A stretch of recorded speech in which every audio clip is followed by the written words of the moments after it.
When Katie arrived home from school that day, her mother was curled up on the couch in the living room. She was so absorbed in the book she was reading that she didn't notice Katie tiptoe over and peer at the title. You shouldn't sneak up on people like that. Sorry. How come you're home so early? I stopped by to check on our hotel reservations and drop off a check at the travel agency. Your father and I are long overdue for a vacation, you know. Eureka! I'll have the place to myself for a couple of weeks. Where are you planning to go? Why, you know, Katie. We'll go to that little resort in Florida where we always go. Every year. That's right. Why go anywhere else? Katie, dear, I've been thinking. You haven't bought any new clothes in a long time. Here, take my credit card. Go over to the mall one day after school and find yourself something. Oh, and get some new shoes, too. It's amazing. Today guys flirt with me, and now my mother hands over a credit card. Is this for real? Oh, but dear, be sure to buy something nice. Nothing too wild. That sweater dress your Aunt Charlotte bought for you is a trifle too, clinging. This is for real, all right. Okay, Mom. Later that night, Katie lay on her bed poring over some fashion magazines that she'd bought for the very first time that day. But her thoughts kept returning to Heath. I really don't think I'd be doing this if it weren't for Heath. I've never gotten excited about clothes, or even imagined I'd have the nerve to wear some of the things I'm thinking of buying. Not that Katie had had her eye on anything particularly risque. It was just that until yesterday, she'd considered anything except a tailored skirt and blouse too daring for her to wear at school. But not now. As she got into bed, she said a little prayer. Oh, be there, Heath. Be there in my dreams. But that night, Katie didn't meet Heath in her dreams. That night, she dreamed she was in school, wearing a new dress she'd bought. She thought she looked very glamorous. But as she walked down the hall, people stopped and stared. Katie Shaw, take off that makeup. Who do you think you are? Where's your brown skirt and sweater? Kate, we told you could wear your hair like that. Makeup looks awful. Dress is too tight. Where's your homework, Katie? You should be in the library. Shame on you. Katie turned faster and faster until she was getting dizzy.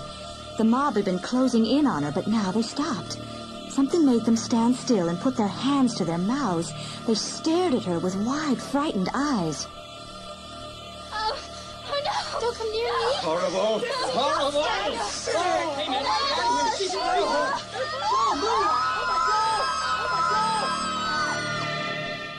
Katie stood alone, facing a wall that was covered in mirrors.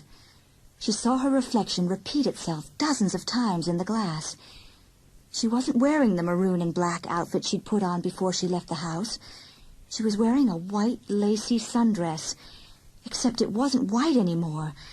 Katie was covered with blood from head to toe.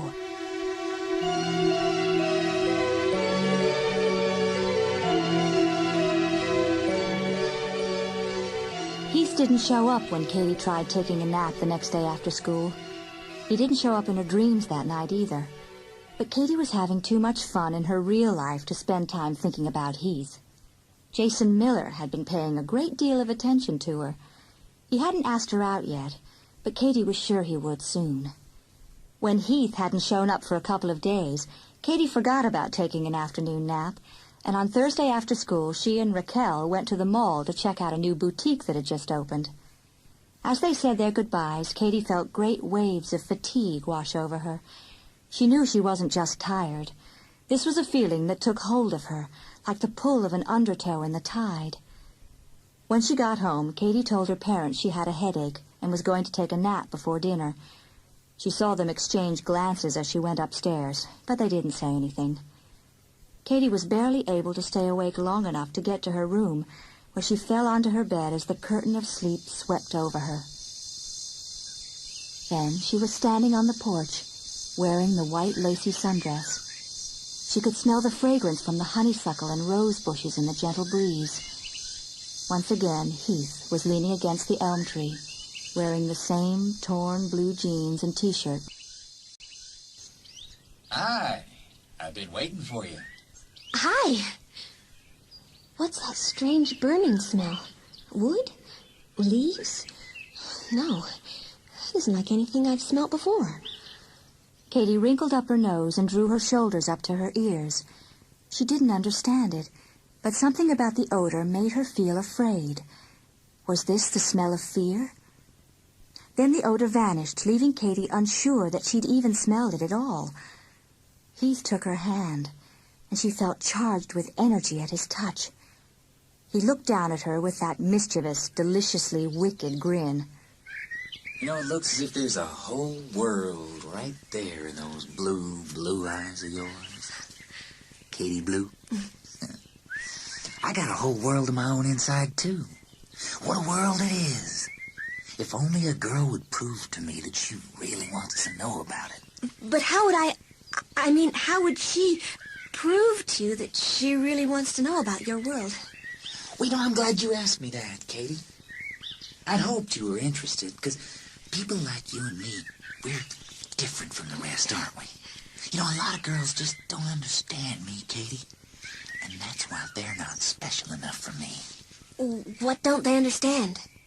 Heath stared at her for a moment, his eyes glittering strangely. Then he walked over to the rose bushes at the side of the house.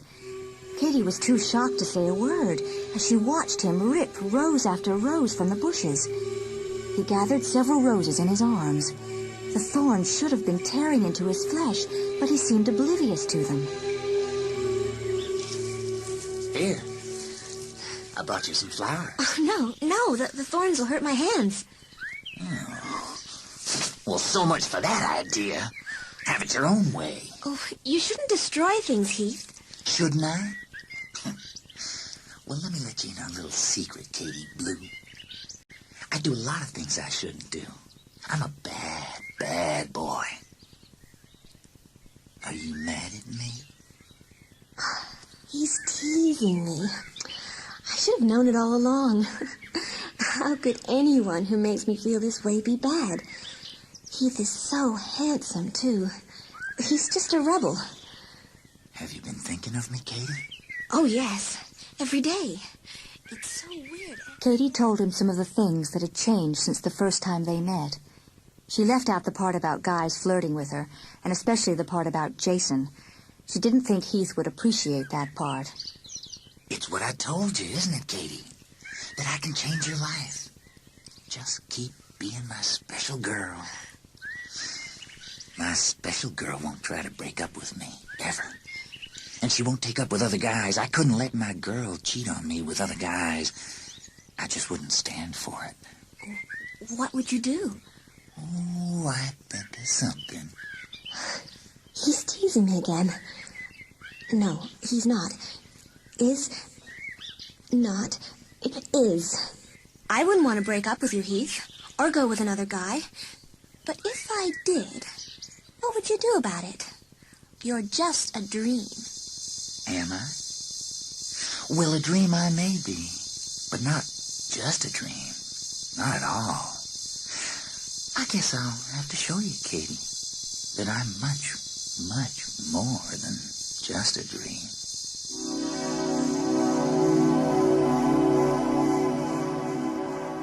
Katie woke up with her head twisted to one side, under the pillow. The first thing she was conscious of was the throbbing pain in her neck. Oh, naps are supposed to be refreshing. Never felt so groggy and strange. Oh, I'm starved. How long have I been asleep? Hello? Hi there. Who is this? Well, you know who I am. Listen, I'm not going to play games. Tell me who you are or I'll hang up. Oh, come on, sweetheart. Don't you recognize my voice? Gee, I was sure you'd have guessed by now. I know you real well. In fact, we're getting to know each other better all the time. Well, I'll give you a hint. Katie Blue Eyes? Katie, why don't you speak to me? Aren't you glad I called? This is not happening. Well, I thought you'd be glad to hear my voice, but I can tell you're not. I bet I know why. If I'm just a dream, as you put it, when you aren't dreaming, you can do as you please, and I have to stay where I am. Maybe you're seeing another guy. Well, let me tell you something. Don't think think you can lead me on, because you won't get away with it. Everything you do, and everywhere you go, I'm going to be watching you. All the time. Pretty soon, you won't even be able to think a thought without me being there to listen to it. Katie? Katie? Wake up. You're having a bad dream. Wake up? I am awake. No, dear. It was a bad dream. Oh, I'm okay now, really. Well, let me feel your forehead. No fever. Well, we were a little worried when you didn't come down to dinner, but you seemed to be sleeping so peacefully, we decided not to wake you. I slept through dinner? Oh, my gosh, it's 4 a.m.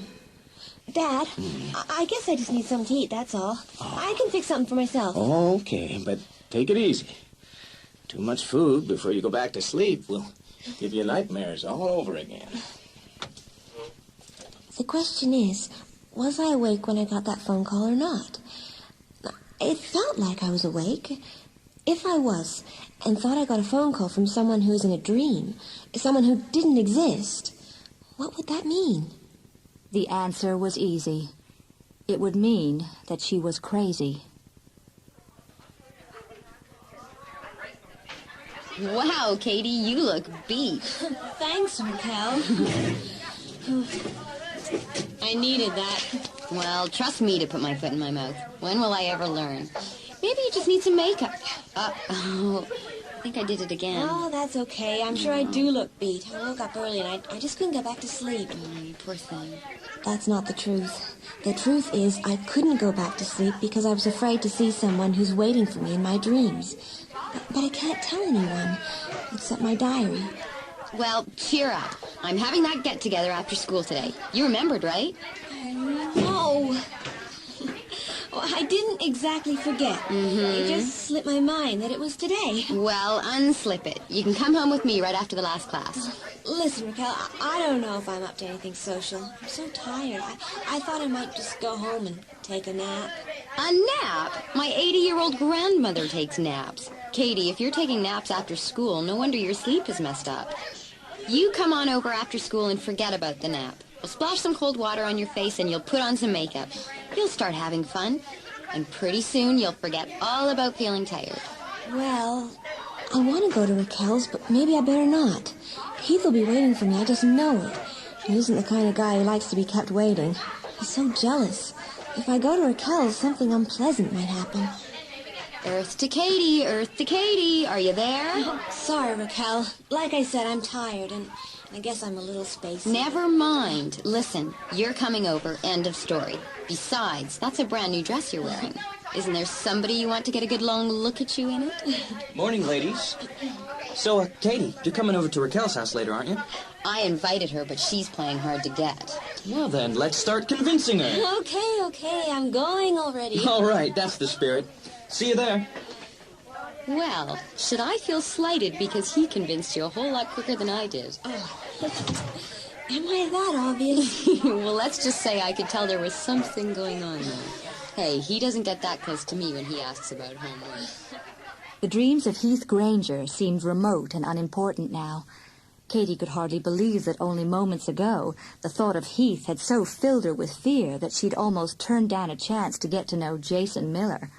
Honestly, Heath is just a dream. Why should I be scared of a silly old dream?